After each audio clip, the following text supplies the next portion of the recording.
Do Senhor para todos. Como estão, meus queridos e amados irmãos?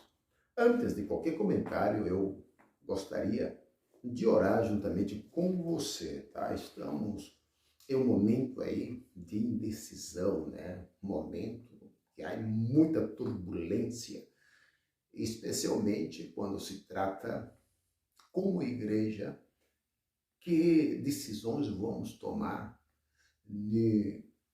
em um momento tão difícil que é o momento de eleições. Em primeiro lugar, eu quero dizer para você que nós, como igreja, não temos um partido. Não somos de direita, nem somos de esquerda. Tá? Isso não existe como igreja. A igreja em si, ela não faz parte de um sistema mundano. A igreja não faz parte de um sistema, permita a expressão mais comum, tá? Administrativo, tá? Do mundo, de maneira alguma, porque a Bíblia é bem clara em relação ao mundo.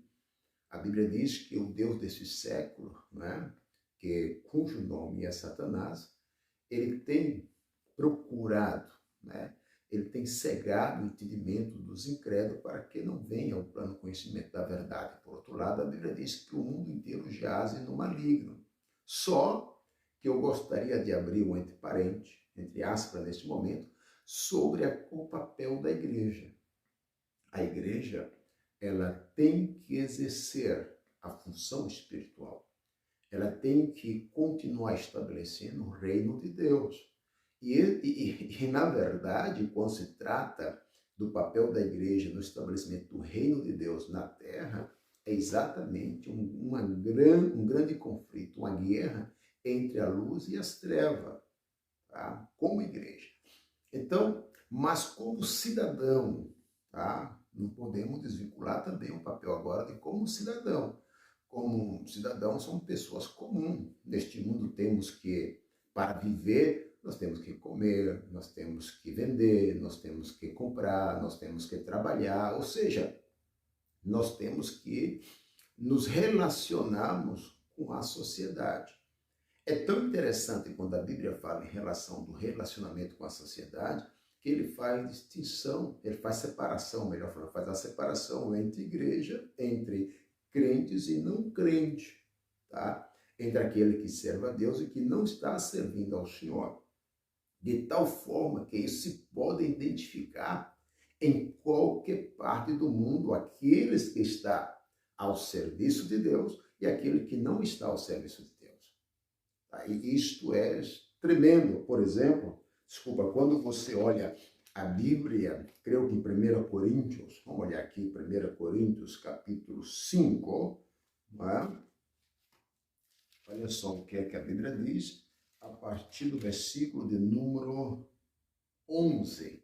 Versículo de número 11, você pode acompanhar, né, em sua Bíblia, aí você veja, a partir do versículo 9, tá? A partir do versículo 9, o apóstolo Paulo, ele nos diz o seguinte, olha, eu já escrevi isso para vocês antes, tá? E volta a escrever novamente, em outras palavras, está dizendo aqui, ó, eu escrito por carta que não junteis, que não se junte com os fornicários, né? Que não se junte com os fornicários, não, não. Aí o versículo 10, ele faz uma separação. Não os fornicários deste mundo, tá? Não com os fornicários deste mundo, não com os avarentos deste mundo, não com os ladrões deste mundo, não com os idólatras deste mundo. Pois, se isso for necessário, vocês tinham que sair do mundo. Então, você não tem como cidadão, sair do mundo. Então, como cidadão, você tem que se relacionar, ou seja, tem que conviver, perdoe-me, não relacionar, mas conviver com toda classe de gente, seja ela de boa conduta, de boa índole ou não, que tenha boa conduta ou não. Nós temos que viver com toda classe de pessoa. Por quê? A Bíblia diz que o mundo inteiro jaz no maligno. A Bíblia diz que o Deus desse século faz uma distinção muito clara sobre o Deus desse 1 Coríntios capítulo 4, ou é 2 de Coríntios, 2 de Coríntios capítulo 4, versículo de número 4. que o Deus desse século tem cegado o entendimento das pessoas para que não venha o plano de conhecimento da verdade que está sendo revelada por intermédio de Cristo Jesus. Assim não venha ver a glória do Senhor. Então, é muito importante você parar para ver isso. Então, Paulo faz uma separação. Agora, no versículo de número 11, Paulo diz o seguinte, de 1 Coríntios, capítulo 5, versículo 11, mas bem os escrevo que não associei, né? Que não se ajunteis com nenhum que, dizendo ou sendo chamado irmãos, tá? For fornicário, for avarento, for idólatra, maldicente, ou bebarrão, né? Ou ladrão, com o tal ao nem sequer comeis. Então, o Paulo aqui, pela revelação do Espírito Santo, ele faz a separação. Uma coisa é a igreja, tá? Outra coisa é o mundo. É bem diferente. Porque a igreja não é simplesmente um ajuntamento de pessoas, não é simplesmente uma reunião. Ela é o corpo de Cristo. E como o corpo de Cristo, tá? Ela está ao caminho, ela está crescendo ao caminho da perfeição. Amém? Agora, veja bem, como cidadão, nós temos que nos relacionar, né, com a sociedade onde vivemos. Aonde você vive, você tem que relacionar com a sociedade. Não vamos nos apartar no nosso trabalho, tem idólatra, tem fornicário, tem maldicente, tem adúltero, tem toda classe de gente. Mas, sem embargo, você não vai poder deixar de trabalhar por causa dessas pessoas, não é verdade? Então, você vai ter que trabalhar com elas. Você vai ter que conviver, vai ter que comprar no supermercado, você compra. Quando você está comprando ali, você não pergunta se o dono do supermercado é um adulto ou um fornicário. Você não sabe da sua vida particular. Ao contrário, você vai lá e compra aquilo que você precisa para suprir as suas necessidades. Agora, vamos ao caso, vamos agora ver a questão política. O que é eu, né, como pastor, como crente, não vou nem comparar como pastor, mas como cidadão e como cristão, eu procuro estabelecer alguns princípios para aplicar o meu voto. É exatamente isso que eu estou fazendo, né? Isto é secreto, isso é particular, tá? Não vou influenciar você votar em A ou em B, a nenhum dos membros da nossa igreja, de maneira alguma. Você simplesmente tem que fazer duas coisas. Primeiro, orar, buscar a orientação de Deus. Não fazer voto nulo ou branco. De maneira alguma. Tá? É preferível você fazer, quando você não está de acordo com alguma coisa, é você fazer o que fez Sadraque, Mesaque e Abednego. O que foi que eles fizeram? Né? Eles renunciaram, eles não se curvaram diante da imagem de escultura, da imagem que foi criada por Nabucodonosor.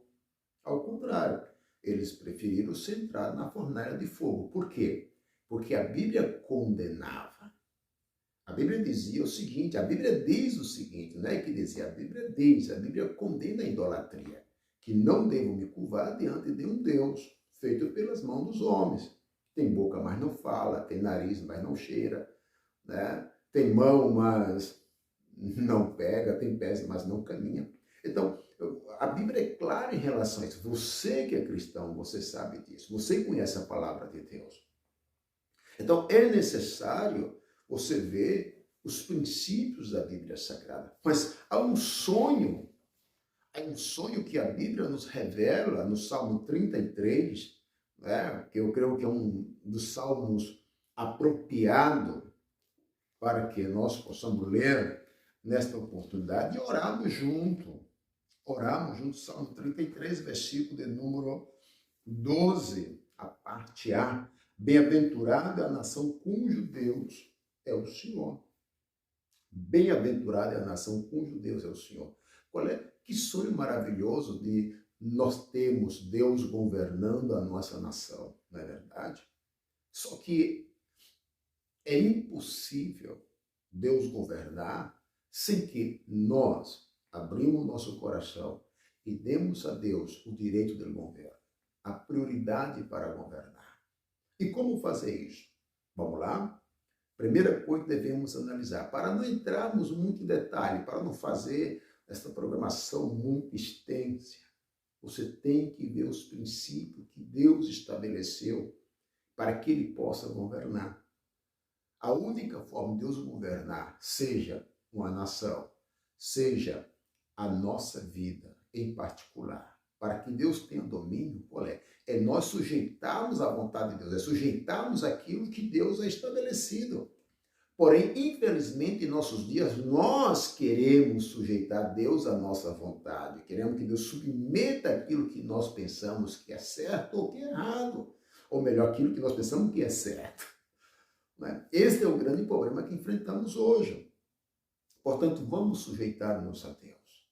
Vamos buscar a presença do Senhor. Vamos submeter-nos. Vamos analisar. Hoje, o maior problema que eu vejo aqui no Brasil, que eu vejo no Brasil hoje, como cidadão brasileiro, é que nós não votamos em um candidato, votamos em um partido. Esse é o problema que eu vejo. Incluso, por exemplo, aí 400 e poucos deputados, e na eleição anterior só foi eleito, eu creio que foi, segundo eu escutei, posso estar equivocado, você me ajude aí, deixe o seu comentário, o único que parece que foi elegido, escolhido pelo povo mesmo, foi 20 e poucos candidatos, foi 20 e poucos deputados, 26 deputados, parece, foi realmente elegido pelo povo. Os demais, foi distribuído o seu voto para as demais pessoas. Este é o problema que eu vejo no Brasil. É um problema muito sério em relação a isso. Mas vamos lá. Então, já que eu não posso avaliar a questão do candidato em si, simplesmente o candidato, no caso para presidente, então nós temos que ver não somente o que o candidato apresenta como seu partido. Por exemplo, eu como cristão, independente, irmão, independente daquilo que você pensa ou deixa de pensar, o que convém ou o que não convém, tá? Mas eu tenho que ver alguns princípios, especialmente os princípios morais. Não tem nada que ver com espiritualidade, mas com aquilo que é moral. Por exemplo, que partido realmente defende a família? Que é a família? A família é o princípio de Deus. Deus criou a família. É um projeto de Deus. Gênesis capítulo 1, versículo 26, 27 e 28. Capítulo 2, versículo 18 de Gênesis. A seguir. Então, você vê aí que Deus criou a família, o projeto de Deus a família. Qualquer princípio que vem contra o projeto chamado família, esse deve ser considerado pela igreja anatema. Não podemos aprovar em nenhum aspecto, nenhum sentido em relação a isso. De maneira alguma. Tá? Isto é o que eu penso. Como é que eu vou aceitar a destruição da família? Ou como é que eu vou apoiar um partido ou um candidato que se levanta contra os princípios da família? Entre linhas, alguns aprovam. Entre linhas, você pode observar que entre linhas eles aprovam a família, mas quando você vai ver realmente, você vai ver que ele é totalmente contra um princípio chamado família. Chama a família um sistema antigo. Um sistema antigo agora quer criar algo novo, criar algo diferente, com a aplicação da ideologia de gênero. Enfim, você já está cansado de ouvir acerca disso. Nós já estamos cansados. Agora, o que tem que fazer é tomar decisões. Decisões que realmente venham contribuir para que a palavra de Deus seja pregada. Porque o que é que diz a Bíblia? Quando o evangelho for pregado, até o último da terra, então verá o fim. Quando esse evangelho for anunciado, hasta o último da terra, então verá o fim. Ou seja, a pregação, se você crê na promessa de Deus, a pregação do evangelho tem 3 sentidos. Primeiro, nós pregamos verbalizando, comunicando um para o outro, convencendo o homem do seu pecado, auxiliado pelo Espírito Santo, é claro, por isso que eu sou missionário. Segundo, aleluia, com a oração, com a santificação, buscando a Deus, permitindo que o senhorio de Cristo venha governar sobre a nossa vida. E terceiro, irmão, com o nosso testemunho, as nossas ações. Então, as boas obras, ela glorifica a Deus que está nos céus. Né?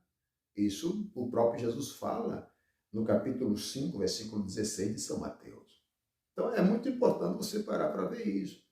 Então, você tem que ver qual realmente é o propósito moral, tá? Intelectual da pessoa que está disputando a nova vaga, né, presidencial do nosso país, aquele que vai governar a nossa nação. Então, se nós queremos que Deus governa pelos seus princípios. Por exemplo, você sabe que Deus é contra, né, a qualquer autodestruição. Qualquer autodestruição, Deus é contra. Quando o ser humano procura auto se destruir, Deus é contra, porque Deus é o dono da vida. E a Bíblia diz que qualquer que destruir o templo de Deus, que sois vós, Deus destruirá, que santo é. 1 Coríntios capítulo 3, versículo 16. Então, Deus, ele não aceita autodestruição. E hoje em dia, o que mais nós vemos, né, as pessoas auto se destruindo, por exemplo, por intermédio das drogas. Quando você vê um partido com a ideia absurda de querer legalizar as drogas, crendo que vai trazer um benefício à sociedade, essa pessoa tem na mente exatamente, né, tem uma mente assassina, destrutiva. Ela quer destruir os projetos de Deus, destruir aquilo que Deus ha estabelecido, destruir a você, destruir a nossa família. Quantas mães, nossos dias, quantos pais, né, estão lutando. Eu, como pastor, né, eu tenho visto pessoas afligidas constantemente por causa dos seus filhos que estão nas drogas. Né? Esposo na droga, esposa que estão nas drogas. Né? Inclusive, a nossa igreja tem um centro de reabilitação. Durante muitos anos, temos levado pessoas para distintos centros de reabilitação, né? Por causa dessa maldita droga que é o alcoolismo, a cocaína, a marihuana, ou seja, a maconha, enfim, tanta coisa aí que cada dia surge algo novo que provoca a autodestruição. Então, é muito importante que você pare para pensar, que você analise. Tá? Se eu quero que Deus seja o governador do meu país, Deus não governa fora da sua palavra. Deus não governa fora dos seus princípios. Nós temos que aceitar os princípios de Deus. Amém? Aleluia. Olha, se você está de acordo, aproveite, inscreva-se aqui, diga de que país você está, de que cidade, está bom? E vamos compartilhar, vamos aproveitar essa oportunidade e vamos declarar realmente que Deus é o Senhor da nossa nação. Agora, para que Deus seja o Senhor da nossa nação, nós temos que exatamente fazer o que a Bíblia diz, abrir nosso coração para que Deus governe. Porque Deus vai governar por intermédio das nossas vidas, das nossas atitudes. Olha, vou dar um exemplo para você. Ciro não era crente quando Deus escolheu para que governasse, para que reinasse, né? Para que reinasse dominasse Babilônia e governasse o Médio Persa. Ciro não era crente, mas Deus escolheu. Por quê? E Deus estabeleceu o princípio no governo de Ciro. Incluso a reconstrução, o regresso do povo a Jerusalém, a reconstrução do templo. Ou seja, irmão, eu não quero mesclar a questão religiosa, tá, espiritual, com aquilo que é óbvio, aquilo que é administrativo, aquilo que é lógico, que está diante de nós. Se você sabe que uma faca corta, por que vai dar a faca à criança que não sabe? Não é verdade? Então nós temos que mudar esta forma de ser. Não podemos aceitar, não podemos contribuir para que o mal cresça. Nós temos que combater o mal. Não adianta, por exemplo, eu falar contra determinadas coisas pensando que só o fato de eu falar está resolvido. Não. Ao contrário. eu tenho que atuar para que a obra de Deus seja realizada, né? Para que Deus tenha lugar na nossa vida. Tá bom? É isso que eu queria compartilhar com você neste momento. E quero orar juntamente com você nesta hora. Quero orar com você. Senhor nosso Deus e Pai, eu quero te agradecer por esta oportunidade que o Senhor tem me dado de usar este meio de comunicação. Eu não sei quantas pessoas está escutando, Senhor, mas uma coisa eu sei, que o Senhor é aquele que governa, que o Senhor é aquele que reina, que o Senhor é digno de toda honra, de toda glória, de toda adoração. E que diante de Ti, Senhor, está a nossa vida. Diante de Ti, Senhor, está o nosso coração. E queremos que Tu reines sobre o nosso país. Queremos que os Teus princípios sejam o princípio da nossa nação. E que por intermédio deles, Senhor, o mundo conheça a Tua verdade. E o Teu nome seja glorificado no nome de Jesus. Amém. Que Deus abençoe a você e a toda a sua família. Amém? Aleluia.